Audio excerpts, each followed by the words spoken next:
Hello! Today we're going to take apart the poem Manhunt by moon-faced poetry god Simon Armitage. Now we're going to take it apart to see how various techniques of language and structure work within the poem, what's Armitage trying to say here, and we'll lay on some relevant context too. Finally, we're going to roll out some gold standard model paragraphs to see how that theory looks in practice, so you know how to present these ideas in the exam.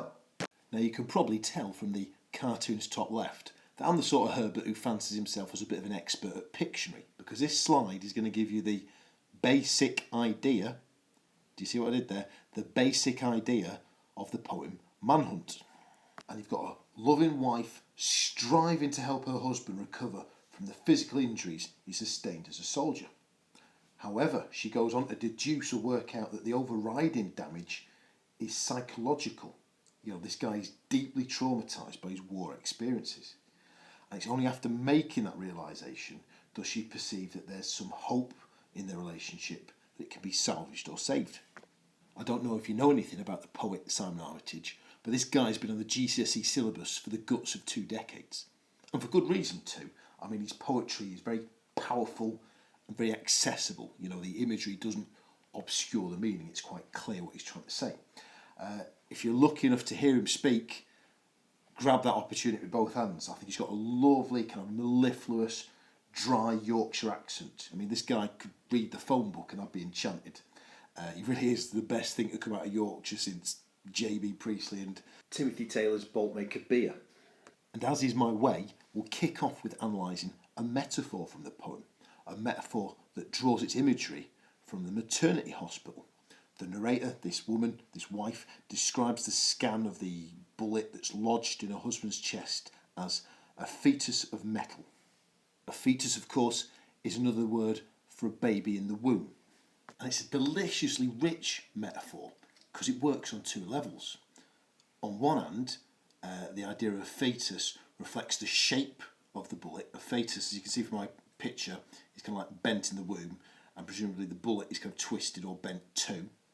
The second interpretation captures the idea that this injury has, in a sense, changed the man into a new person. It's almost like a new life has sprang forth from his injuries. Baby is a new life, a fetus, new life. This bullet has changed the man forever. He's like a new person, with those physical and psychological injuries altering his character. I tell you what, that Armitage gives good metaphor, because maybe we can squeeze out a third interpretation for this idea of a fetus of metal. Now, I'm not going to bore you with my life story, but I do remember when my daughter was born, I was so exhausted for the best part of 6-7 months. I was shambling about half dead like a stray zombie.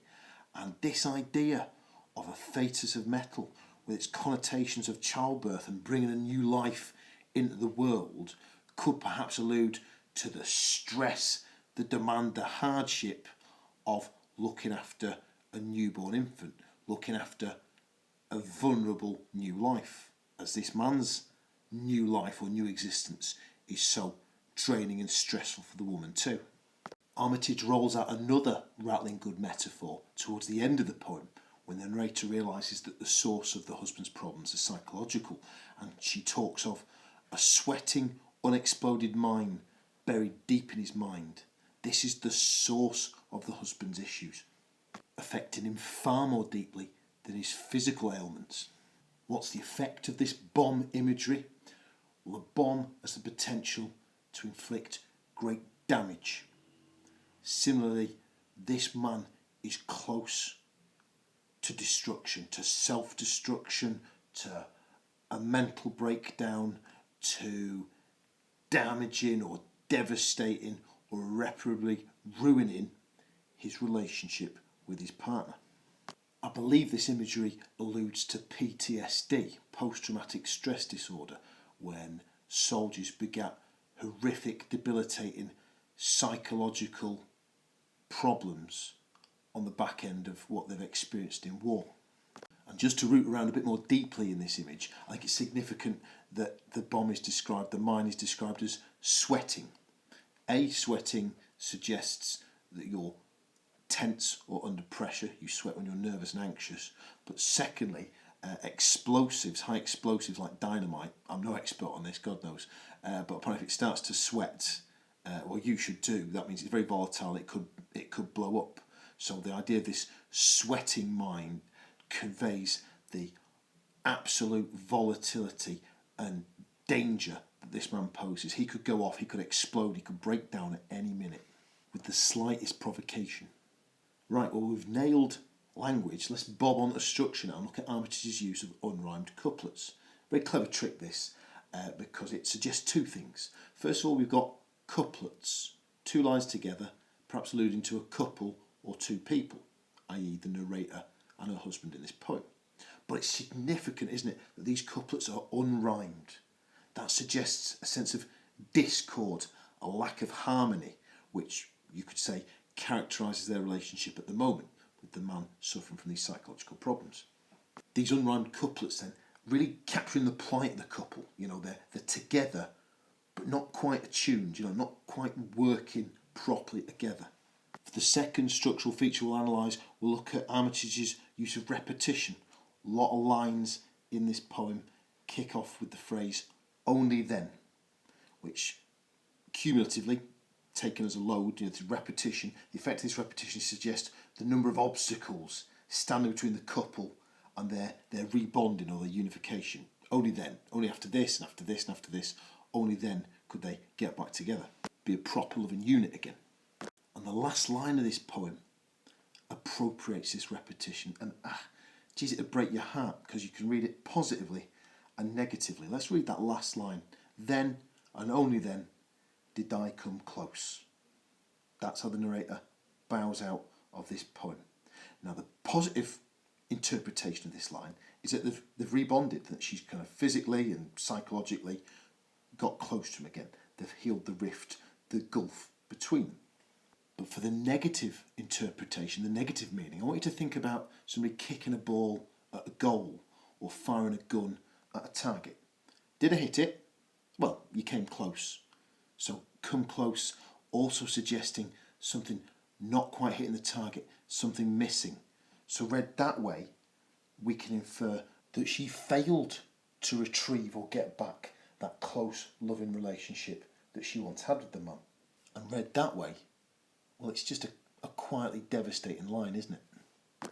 Let's get on to context now, because we know the examiner starts glowering, pursing his lips, cracking his knuckles, if we don't try and link the poem to some relevant contextual detail. And first up, you've got the idea that this is a very unconventional war poem, because it's written by a guy, Simon Armitage, who'd never actually served in the armed forces. Most war poetry, not all of course, Thomas Hardy was a war poet, he hadn't seen active service, but most war poetry is written by men who've dodged shell and shot on the battlefield, particularly the World War I poets, Wilfred Owen and guys like that. So it's unusual in that sense. It's also unusual in the sense that the first person narrator isn't a soldier themselves, it's a wife of a soldier. I'm sure there's examples, but I can't think of one off the top of my head, where you have a female narrator of a war poem. That's unconventional again. And perhaps you already know that this poem sprang from a documentary that Simon Armitage was making about the debilitating effects of PTSD, post-traumatic stress disorder, on military families, soldiers and their relatives.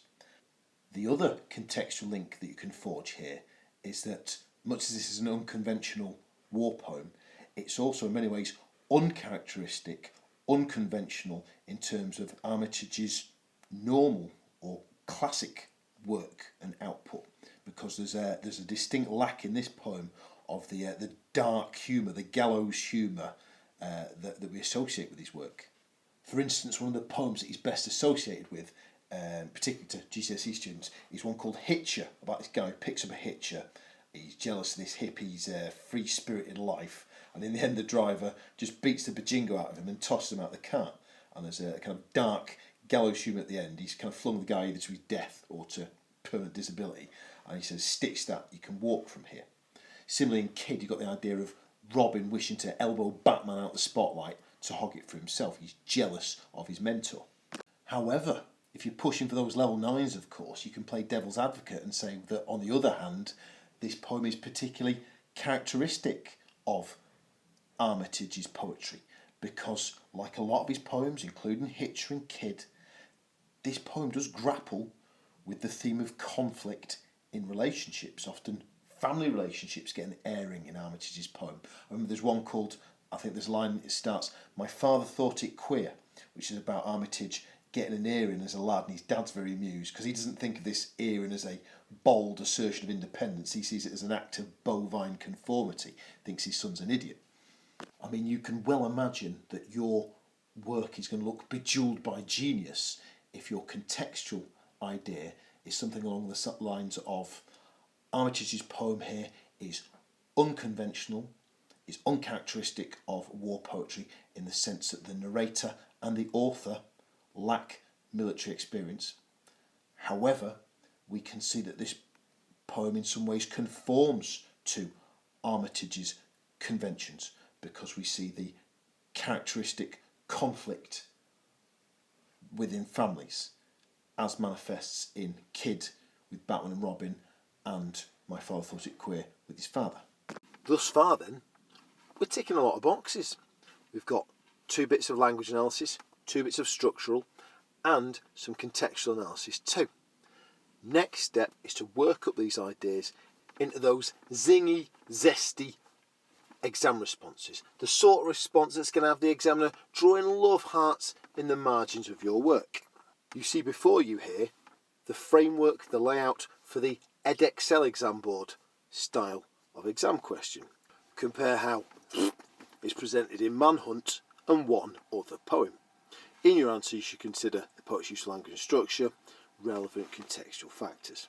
Now in the gap that I've hilariously indicated with the sound, compare how it's presented, in that space the examiner is going to place the key theme, the theme that he wants you to explore in relation to both of the poems. And for our purposes, we're going to look at the theme of conflict in relationships. Compare how conflict in relationships is presented in Manhunt and one other poem. Now we've done the hard work, we've looked at the language analysis, the structure, the context in eye-watering detail.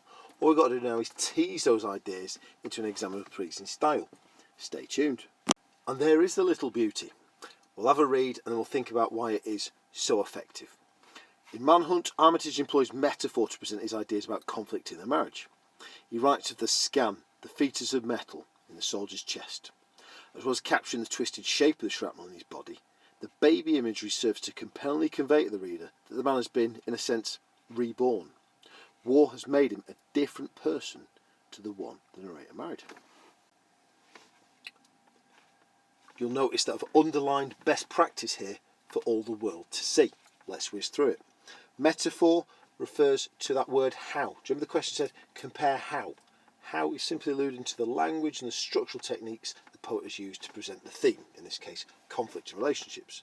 Conflict, that is a key word from the question, as is present. So I'm just ensuring with this clever judicious use of language, metaphor, present and conflict that I'm answering the question that was set.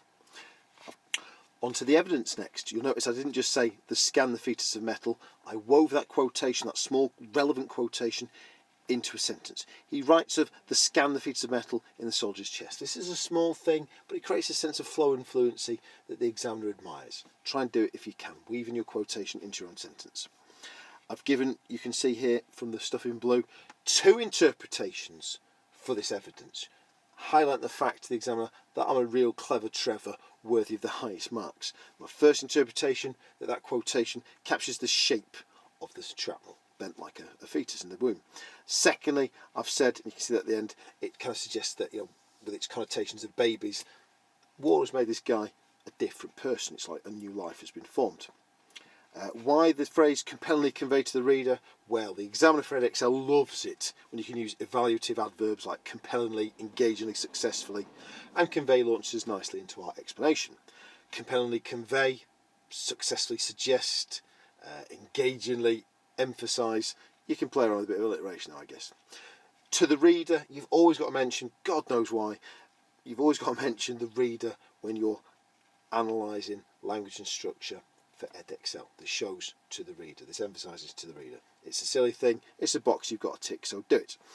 You've got words like narrator and imagery, they're highlighted and underlined. This is just high level technical language, I guess, linguistic terms, which, used accurately and appropriately in your response is going to highlight the fact that you're a competent English student. These two paragraphs carrying on from the two you've just seen. The first one, in my endless endeavour to secure the highest marks, just got a little bit more depth in my linguistic analysis, and the second paragraph there, forging a relevant contextual link. Have a quick read of these now, and on the next slide we'll just analyse why they work so well. Again, I've used underlining to draw your attention to best practice. Moreover, that's underlined. This is a nice way to signpost to the examiner that you're going into that greater depth in your literary analysis. Represent is a high-level term, so I've tonked that in. The stuff in blue, well, with the obligatory reference to the reader, I've just said what the effect of that baby imagery is. It shows the difficulty the narrator has adjusting to this new life in her life. Onto that second paragraph now, the contextual analysis. You'll notice I've appropriated that keyword conflict with its theme of conflict in marriage. This is making sure my contextual analysis is relevant to the question that was set. Characteristic and theme, these are high-level words that I've woven in accurately and appropriately. As you can see, my basic point in this second paragraph is that this work reflects the troubled relationships that appear in some of Armitage's poems, such as Kid and Hitcher. I've then developed that idea a little bit by saying, well, actually it doesn't always conform to classic Armitage style because there's none of that dark humour that normally characterises his work. All in all then, you've seen 4 paragraphs that are so beautiful they could probably find work on the catwalks of Milan. Right, or a kick up the bum, off done. This is where you start tap dancing, folks, because I'm pretty much done honking on myself. I'm just going to leave you with 4 parting gifts. First thing, I'm going to give you a comparative paragraph linking Armitage's approach to that theme of conflict to Thomas Hardy's in that poem Neutral Tones, because of course the exam question demands that you look at similarities and or differences in the way they address that key theme. Hardy's poem, well, he's a professional misery, this guy, Thomas Hardy. I mean, he wouldn't know a happy ending if it stood up in his soup, so you can bet the farm his poem Neutral Tones is riddled with relationship friction. After that, I'm going to lay on 3 more paragraphs on Armitage, just looking, same style as before, but looking at structure, the couplet thing, and another contextual link. So here's the comparative paragraph. Feel free to have a nose at this. And here's those 2 extra paragraphs I promised you, linking Armitage's use of structure, the unrhymed couplets, to that theme of conflict in relationships. Again, have a nose.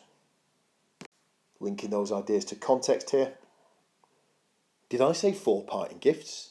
I meant, of course, 5, didn't I? Because, of course, if you use Tinternet and follow the link in the video description box, you're going to get access to my spiffy book, which is going to really maximise your chances of the highest grades at GCSE. Conclusions, sums up everything I've honked on about for the last quarter of an hour. A nous sommes finis, as they say on the continent, or as they say in England, cheerio.